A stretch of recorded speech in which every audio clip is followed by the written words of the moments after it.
hermanos, Dios los bendiga. Qué bueno una vez más poder adorar a Dios. Qué hermoso tiempo de alabanza, qué momento tan especial para decirle al Señor que nos sentimos libres en su presencia, que Él es merecedor de todos los honores y de todos los tributos. Estimados hermanos, deseo que la gracia de Dios se siga derramando sobre sus vidas, sobre sus familias. Hoy, un día muy especial para estar juntos en armonía y más con nuestra familia. Bien, este mes precisamente el tema o los temas que estamos trabajando tienen que ver con la familia. Se dice que este es el mes del amor y de la amistad, pero creo que es en familia donde empiezan todos estos valores. Así que espero que usted pueda desconectarse de lo que le distrae y conectarse con Dios a través de la palabra. Así que busque su Biblia, su cuaderno de apuntes para que pueda escribir lo que Dios le va hablando a su corazón. Hoy el tema tiene que ver con la comunicación y lógicamente hay muchas cosas que decir acerca de ella, pero hoy me quiero concentrar más bien en una sola cosa, y es en la verdad. A veces cómo se dice la verdad y cómo se recibe, y creo que las escrituras nos ayudan mucho para aprender acerca de esto. Muy importante, muy importante. No sé si usted ha escuchado esa frase de que por la verdad murió Cristo, ¿no? Alguien dijo en una ocasión, el que busca la verdad corre el riesgo de encontrarla. También otra frase, con la verdad se llega a todas partes. Platón dijo, hay que tener el valor de decir la verdad, sobre todo cuando se habla de la verdad. También hay otra frase que dicen que la verdad duele. Eso es muy cierto, la verdad duele. El hombre va al médico, lo acuesta en la camilla, empieza a palparle el estómago y empieza a decirle, la última vez yo te dije que debías de rebajar peso, creo que estás comiendo mucho, no estás haciendo ejercicio. Y el hombre le dice, doctor, ay, duele. ¿Dónde le duele? Dios, no, me duele que me diga la verdad. ¿Verdad que duele? Creo que no podemos nosotros confundir la verdad con la grosería o la sinceridad con la grosería. Yo creo que cuando uno habla de sinceridad tiene que reconocer uno mismo sus virtudes y lógicamente sus cualidades. Vamos a leer la palabra del Señor y hoy hay un grupo muy bonito que nos va a compartir la lectura. Así que abra su Biblia en el Evangelio de San Juan, capítulo 6, versículo 60. Al oírlas, muchos de sus discípulos dijeron, dura es esta palabra, ¿quién la puede oír? Sabiendo Jesús en sí mismo que sus discípulos murmuraban de esto, les dijo, ¿esto os ofende? Pues que si viereis al Hijo del Hombre subir a donde estaba primero. El Espíritu es el que da vida, la carne para nada aprovecha. Las palabras que yo os he hablado son espíritu y son vida. Pero hay algunos de vosotros que no creen, porque Jesús sabía desde el principio quiénes eran los que no creían y quién le había de entregar. Entonces dijo, por eso les dije que nadie puede venir a mí a menos que el Padre me lo entregue. Desde entonces muchos de sus discípulos volvieron atrás y ya no andaban con él. Y dijo Jesús a los 12, ¿acaso queréis iros también vosotros? Le respondió Simón Pedro, Señor, ¿a quién iremos? Tú tienes palabras de vida eterna. Y nosotros hemos creído y conocemos que tú eres el Cristo, el Hijo del Dios viviente. Jesús les respondió, no os he escogido yo a vosotros los 12, y uno de vosotros es diablo. Hablaba de Judas Iscariote, hijo de Simón, porque este era el que le iba a entregar y era uno de los 12. Bien, qué bonito la lectura de la palabra del Señor compartiendo con los adolescentes. Bien, espero que usted haya podido también seguir la lectura y vamos a escuchar al Señor entonces hablarnos. Creo que aquí el Señor tuvo un gran reto y fue decir la verdad. Recuerden que en la comunicación hay mucho que decir, pero sobre todo cómo lo digo, cómo lo hago. Se cuenta que en una ocasión un hombre muy amigo del rey y lo consideraban sabio, le dijo al rey, ¿sabe? Toda su familia va a morir muy pronto. El rey se enojó y lo hizo encarcelar. Pero otro se acerca y le dice al rey, rey, usted es muy afortunado, usted va a tener una larga vida, de tal manera que se va a sobreponer a toda su familia. Era la misma verdad, solamente que dicho de una forma diferente. Y creo que el Señor en este pasaje nos va a decir las verdades. Y como es el Señor, estoy completamente seguro que Él la dijo con mucho amor y con dulzura, con la sabiduría que Él siempre ha manejado para decirnos la verdad. Pero el asunto es cómo nosotros la recibimos. Mire, por favor, ubíquese en el versículo 60. Al oírla, muchos de sus discípulos dijeron, dura es esta palabra, ¿quién la puede oír? Quiero hacer la aclaración que aquí discípulos es muy diferente a los 12 que son los apóstoles. Más luego el Señor se dirige exactamente a los apóstoles. En el versículo 67 dijo entonces Jesús a los 12, para que hagamos diferencia, porque discípulo aquí en este sentido es muy general, todos los que le estaban siguiendo. Hace días o hace horas estaban siguiendo al Señor. Esta historia realmente comienza en el capítulo 6, cuando Jesús multiplica el pan, y por lo menos 5,000 hombres, sin contar mujeres y niños, fueron alimentados milagrosamente. Eso es lo que llamamos la alimentación de los 5,000. Luego el Señor cruza el mar, la gente no lo encuentra y se van a buscarlo hasta el otro lado, y el Señor les dice, ustedes me están buscando no por escucharme, sino por la comida, porque yo les di comida. Pero el Señor aprovecha ese momento para darles un sermón, que es una gran verdad y unas grandes verdades, pero es la verdad del Evangelio. Y sobre todo, el Señor les dice, yo soy el verdadero pan. Él, Jesús es el verdadero pan que descendió del cielo. Los padres comieron pan en el desierto, en maná, pero murieron. En cambio, el que come, y es más, el que me come a mí y bebe mi sangre, tiene vida eterna. Si usted lee los últimos versículos del capítulo 6, a partir del versículo 54, por ejemplo, el que come mi carne y bebe mi sangre, tiene vida eterna, y yo le resucitaré en el día postrero. Eso de comer su carne y beber su sangre, no lo entendieron, y eso les pareció muy duro. Y lo que el Señor estaba realmente diciendo es que tienen que aceptar el sacrificio que yo voy a hacer. Tienen que creer absolutamente que lo que yo hago por ustedes les va a dar la vida eterna. Y por ahí también viene el simbolismo de la cena, ¿no? Que nosotros comemos el pan y tomamos la copa, pero lo que estamos representando es que absolutamente creemos que su sacrificio es completo para perdonarnos. Así que lo primero que quiero decirles es que hay verdades duras, y aquí a ellos les pareció de esa manera. El versículo 60 lo evidencia. Estos simpatizantes, que no eran gente comprometida, gente que había tenido una experiencia con Dios, les parece que la palabra que el Señor les había hablado, grandes verdades, porque el Evangelio es así, tenemos que aceptar a Cristo. No podemos solamente tener una información y seguir al Señor por razones equivocadas. Tenemos que aceptar su sacrificio. Solamente Jesucristo es el Salvador y solo Él puede darnos la vida eterna. Dice la Escritura que a ellos les pareció dura.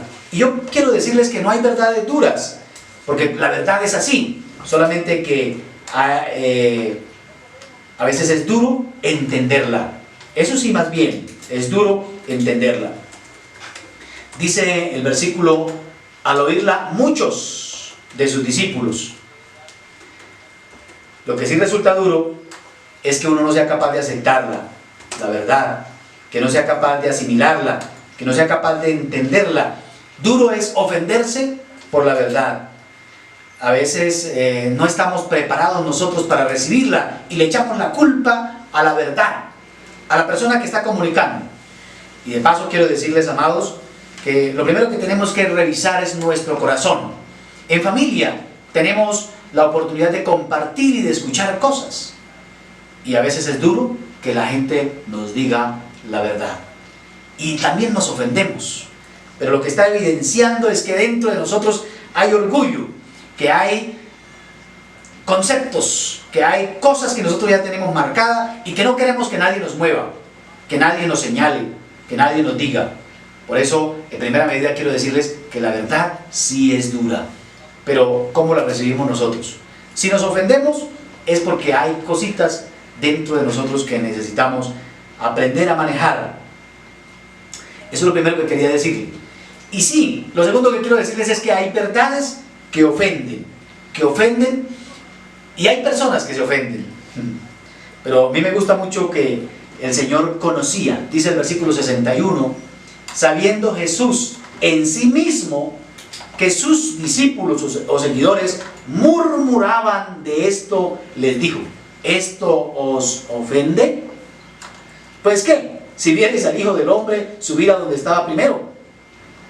El Espíritu es el que da vida, la carne para nada aprovecha. Las palabras que yo les he hablado son espíritu y son vida. A mí me gusta mucho pensar que el Señor conoce todo.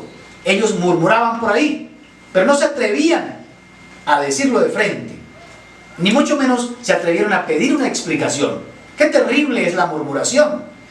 Hablar por ahí lo que no me parece y comunicarlo con otros, eso es muy contaminante. Eso crea divisiones, eso hace que muchos se unan a ese pensamiento y se vayan, se dividan. Y aquí el Señor conocía. Y lea por favor ahí en el versículo 61, sabiendo Jesús en sí mismo. Es el conocimiento supremo del Señor. Él conoce el corazón. Para Dios los pensamientos ya son palabras, como dice el Salmo 139, versículo 4. Pues aún no está la palabra en mi lengua, y aquí tú, oh Jehová, la sabes toda.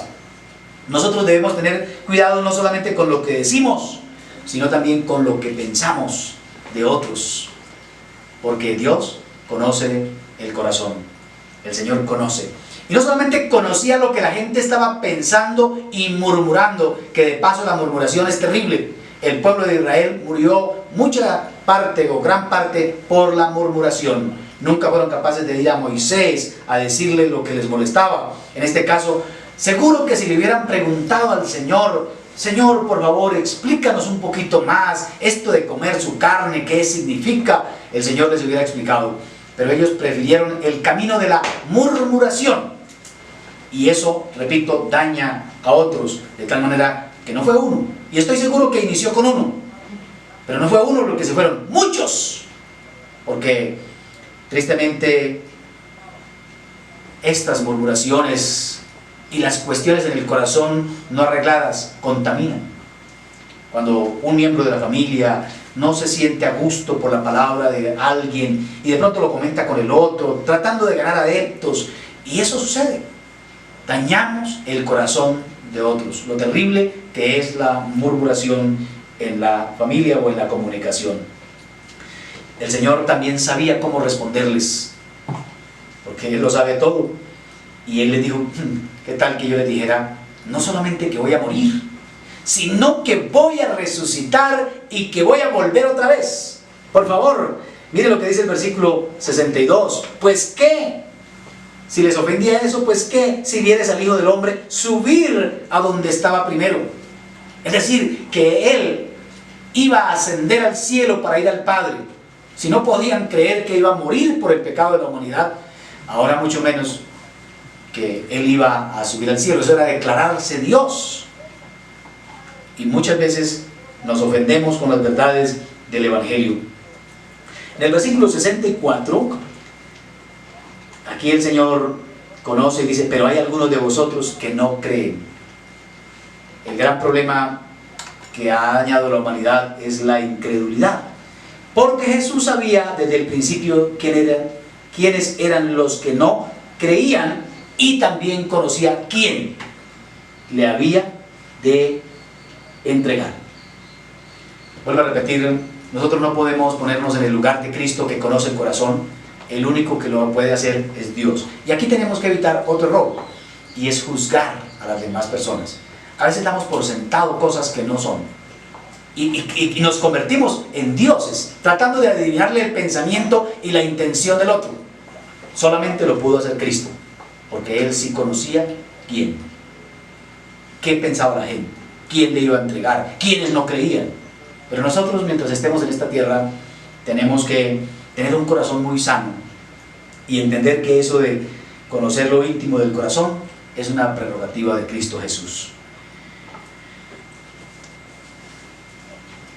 Esta palabra que les pareció dura, dice el versículo 66, desde entonces muchos de sus discípulos volvieron atrás y ya no estaban con él. Amados hermanos, tristemente en todas las relaciones hay gente que no aguanta y se va, que se separa. Sucede en las familias, sucede en las iglesias, sucede en los hogares, con tristeza. Precisamente porque a veces ofendemos a otros con lo que decimos, porque hay murmuraciones. Y repito, no es culpa de la verdad, es culpa de nuestro corazón que no está en sintonía con Dios, que no estamos preparados para recibir. Una cosa que he venido diciendo es que nosotros heredamos de Adán esa forma de echarle la culpa a los demás de lo que nosotros estamos sintiendo. Y creo que aquí tenemos que revisar nuestro corazón. En este mes de la familia, o mes del amor y la amistad, tenemos que revisar nuestro corazón, porque estamos ofendidos, estamos murmurando. No hay sanidad en el corazón porque hay algo aquí que no nos deja tranquilos. Y posiblemente lo que creemos que es mejor es separarnos, es irnos, es alejarnos, es distanciarnos, pero no es el plan del Señor. Ahora me llama la atención que el versículo 67, el Señor le dijo a sus 12, a sus íntimos, a sus discípulos: ¿queréis acaso iros también vosotros? Y estoy completamente seguro que el Señor lo hizo con toda la ternura y con todo el amor, pero les da a ellos como la oportunidad, diríamos, de tomar decisiones. Y entonces lo tercero que quiero decirles es: hay verdades que dan vida. Si hay verdades que son duras y hay verdades que ofenden, las verdades siempre traen vida. La mentira, primero que todo, es del diablo. La mentira tarde o temprano se descubre. La mentira no es de Dios. Alguien dijo en una ocasión: un amigo verdadero es el que me hace llorar con la verdad y no es el que me hace reír con la mentira. A veces utilizamos la mentira para tratar de suavizar, de no ofender, pero no es lo que Dios quiere. Creo que la verdad siempre trae la vida. Y aquí en este pasaje el Señor le pregunta a ellos: ¿ustedes también se quieren ir? A mí me gusta mucho pensar que yo estoy sirviéndole a Dios no por obligación, sino porque yo lo decidí, porque yo lo elegí, porque he hecho el balance.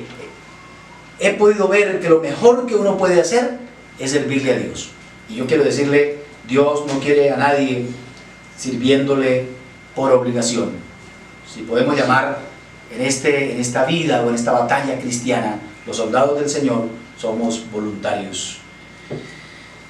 Y aquí el Señor lo muestra y le da a los 12 la oportunidad de elegir. Y yo diría que la oportunidad de haberse marchado también, ¿no? Pero me gusta mucho cómo Pedro ha entendido esto. Y Pedro habla en nombre de todos los 12, incluyendo a Judas, no sabiendo de que ahí estaba el traicionero. Y es verdad, estaba Dios encarnado, pero también estaba el diablo encarnado en Judas. Pedro no lo sabía, pero me gusta cómo Pedro responde. Pedro dijo: ¿a quién iremos? Tú tienes palabras de vida eterna. Las palabras del Señor tienen vida. Esas son las palabras que producen alegría, que traen felicidad, que traen luz a nuestra vida, la palabra del Señor. Pedro me parece haberlo escuchado decir: Señor, ¿a dónde vamos? Es decir, ¿a dónde me voy? En estos momentos no tengo otra opción mejor que usted, Señor. Porque, a ver, pensemos rápidamente.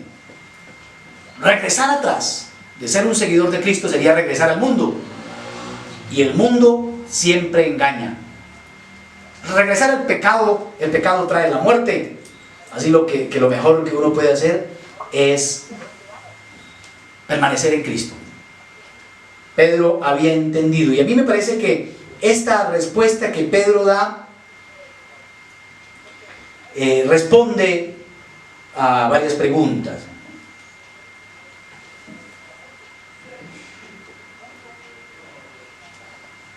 Primera pregunta es que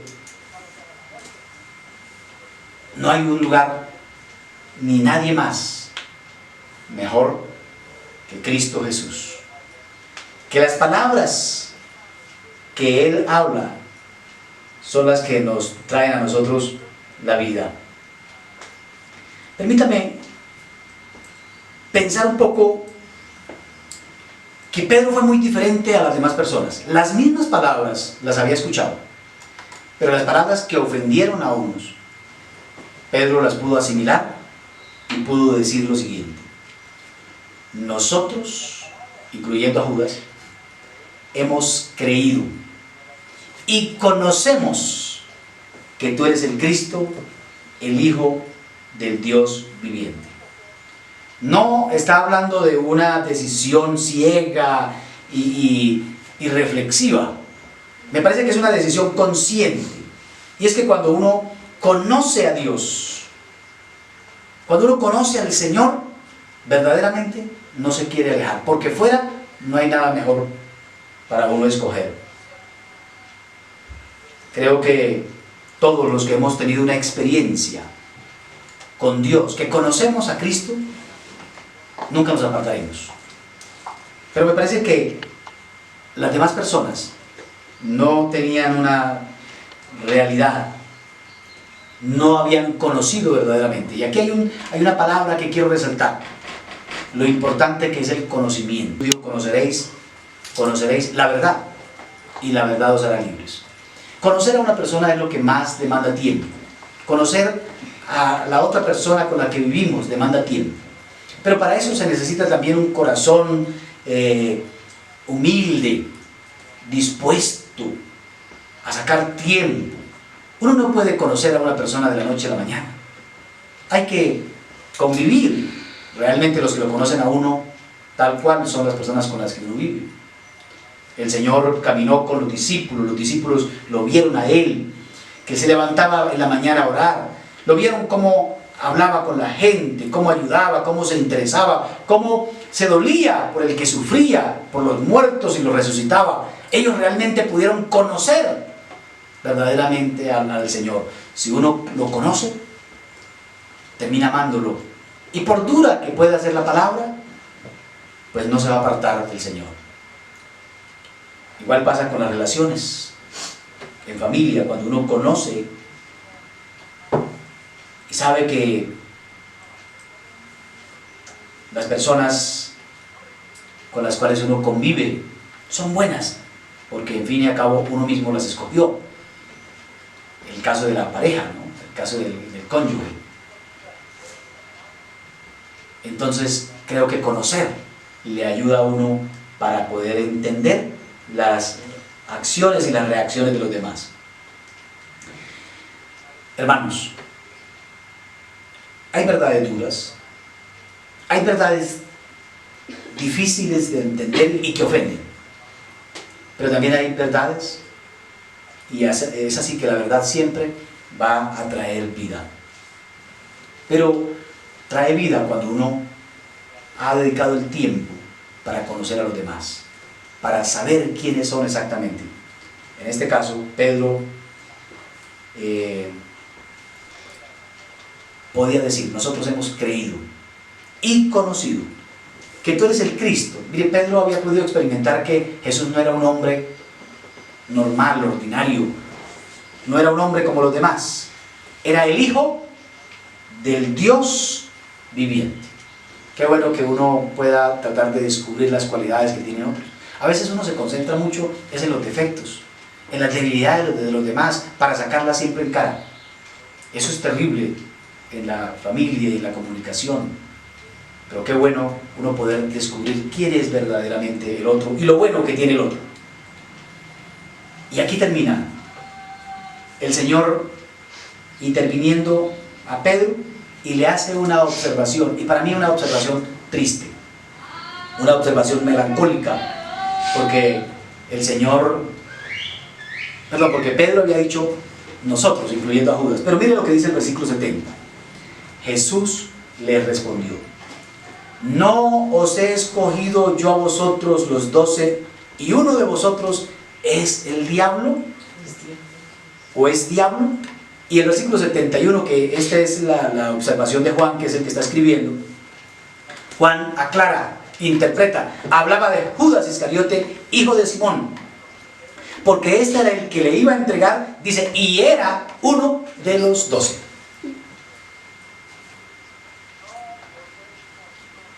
El Señor sabe quiénes realmente somos nosotros. También ve en esta historia a gente que parecía ser santa, parecía ser un seguidor, parecía ser un discípulo, pero era el diablo. ¿No le parece eso curioso? ¿No os he escogido yo los 12?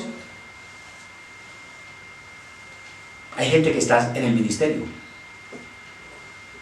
que está siguiendo al Señor, pero no han tenido una conversión genuina.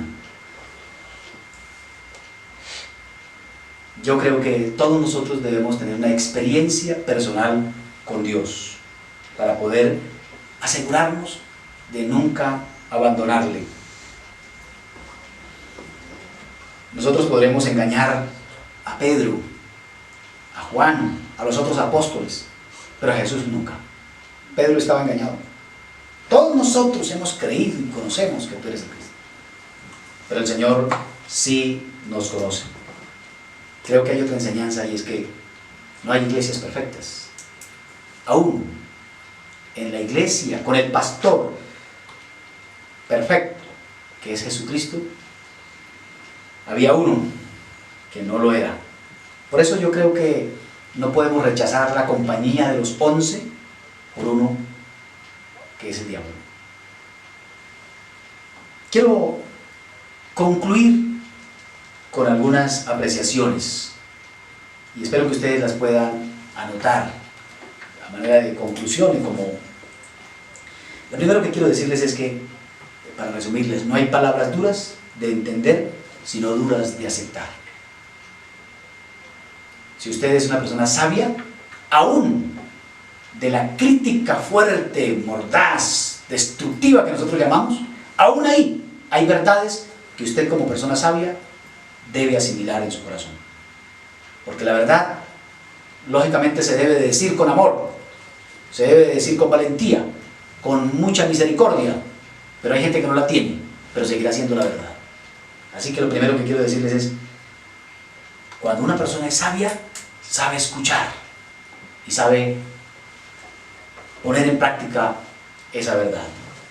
Lo segundo que quiero decirles es que cuando uno se ofende por la verdad, el problema no es de la verdad, el problema es mío. Tengo heridas, tengo cosas que arreglar, orgullo, porque no me gusta que me digan la verdad. Entonces hay gente que acude al grito, porque le señalaron un error. Es que es bien complicado aceptar que uno se equivoca. Lo tercero que quiero decirles es que solo Dios conoce el corazón y las intenciones de Él. solo Dios. Por lo tanto, nosotros no debemos juzgar a nadie. Pedro no las conocía y habló tranquilo. Y el Señor no le dijo, hey Pedro, ¿por qué metes ahí a Judas? No. El Señor no le reprochó por eso. Solamente que le hizo una observación. Estás bien, usted está bien ubicado, pero hay uno que no está bien. Una cuarta cosa que les quiero decir es que las palabras que en muchas ocasiones ofenden a unos son las palabras de consuelo y de fortaleza para otros. Todo depende cómo usted las reciba. Las palabras que ofendieron a la multitud, que les pareció dura, los apóstoles dijeron, para nosotros son palabras de vida eterna. Para mí es una palabra que me anima, una palabra que me ayuda. Otra verdad, una premisa aquí, cuando uno conoce bien al otro, no lo abandona. Posiblemente lo hace cuando no lo conoce bien. Otra premisa, antes de tomar decisiones como la de irse, piense a dónde va y qué es lo que va a hacer. ¿Esa decisión realmente le sirve? ¿Le va a traer tranquilidad? ¿Le va a traer paz? ¿O al contrario va a empeorar su situación? Esta gente no tomó la decisión sabia. Se apartaron de Cristo y apartados de Cristo nada podemos hacer. Y por último quiero decirles, ninguno debe hacer nada por obligación, sino por convicción. Qué bueno es poder hacer las cosas porque me nacen, no porque me siento obligado. El Señor no quiere que usted haga así. ¿Quieren irse? Doloroso, triste, pero el Señor no obliga a nadie.